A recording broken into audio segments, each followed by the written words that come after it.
ओम गंग Ganpati Ram.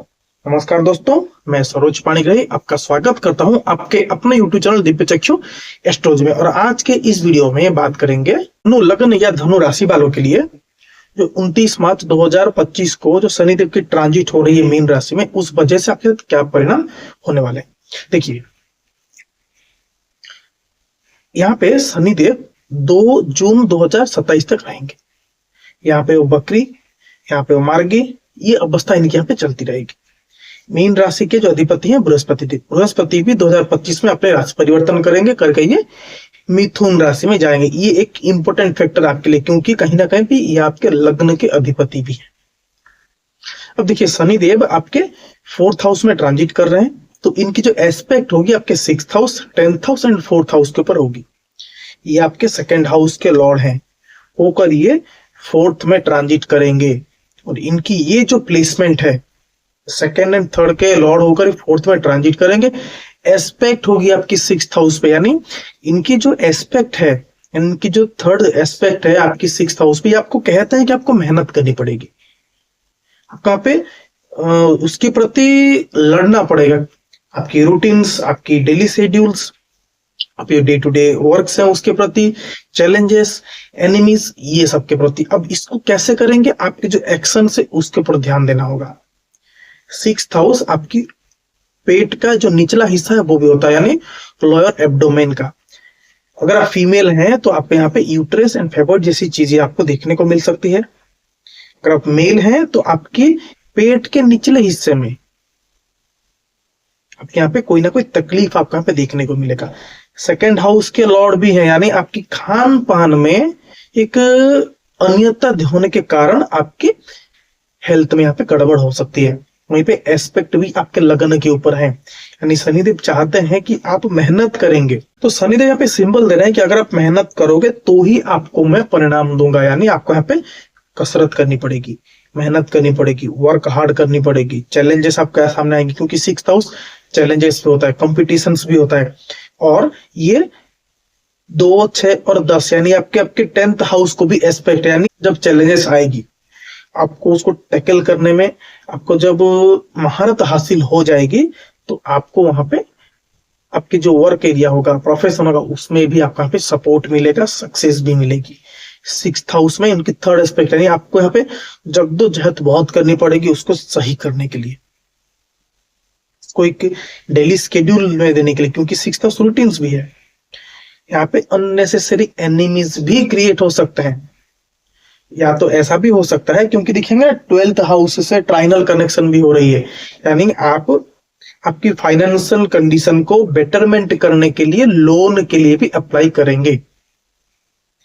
पेपरियल work, अगर आप loan के लिए अप्लाई नहीं भी कर रहे हैं तो भी कुछ ना कुछ कंडीशंस ऐसे क्रिएट होगी कि जहां पे कि आपको पेपरियल वर्क टाइम टू टाइम यहाँ पे कंप्लीट करने की भी नौबत आ जाएगी।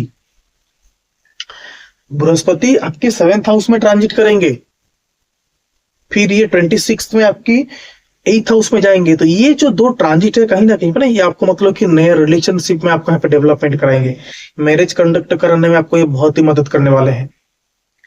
जुपिटर के 7th हाउस में जाएंगे, लेकिन शनिदेव से ये 4th हाउस है, यानी आपकी जो मेंटल हैप्पीनेस है वो स्ट्रगल के बाद मिले। यानी आप जो इतने दिनों से कोशिश कर रहे थे कि प्रेम विवाह के लिए या तो मैरिज के लिए, ये समय है कि आपके यहाँ पे कंडक्ट हो जाएगी आपकी मैरिज।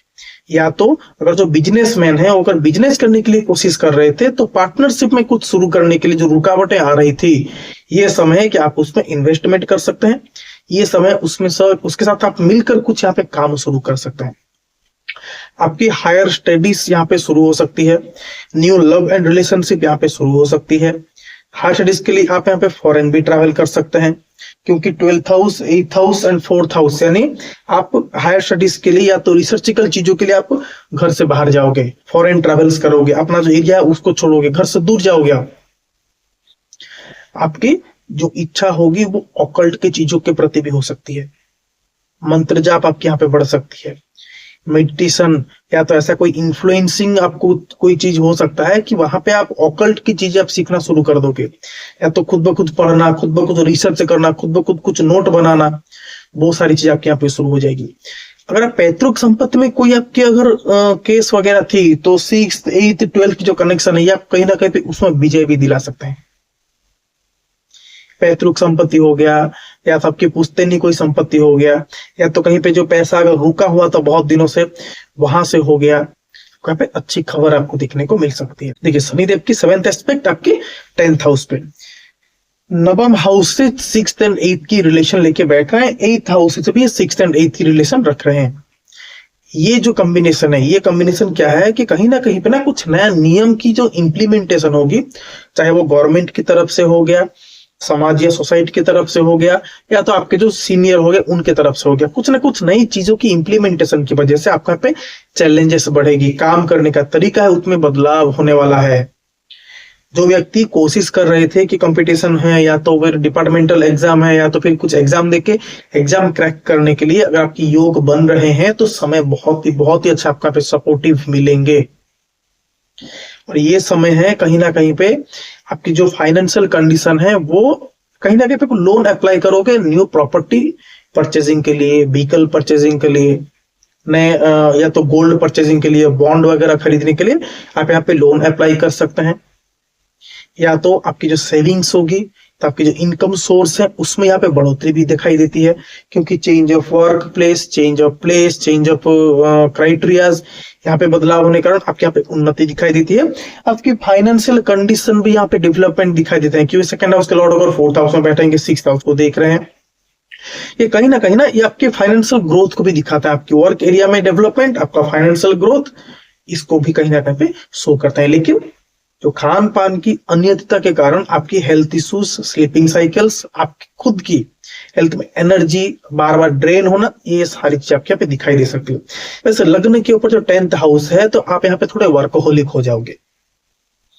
आप कोशिश करोगे कि हर चीज को मैं टाइम टू टाइम खत्म करूं, टाइम टू टाइम उसको मैं एग्जीक्यूट करूं, और समय पर चीज को बकायदा सही जगह पर मैं उसको एग्जीक्यूट करूं। लेकिन जो एस्पेक्ट्स है उस वजह से आप कहीं ना कहीं थोड़ा लेजी हो जाओगे।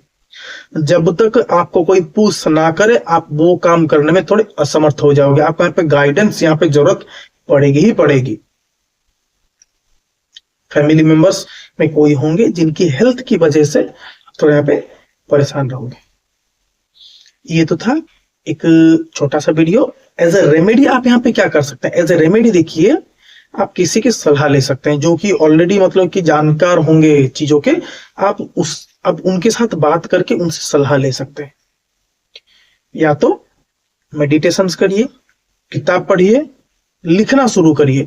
आपके मन के अंदर जो आता है उस चीज को लिखना शुरू करिए। फ्री सर्विस देना प्रोवाइड करिए। फ्री सर्विस यानी किसी को कुछ पढ़ाना हो, लिखाना हो, किसी को कुछ ज्ञान देना हो, शुरू कर सकते हैं। ये तो था एक छोटा सा वीडियो। मिलता है अगले वीडियो तक के लिए। नमस्कार दोस्तों।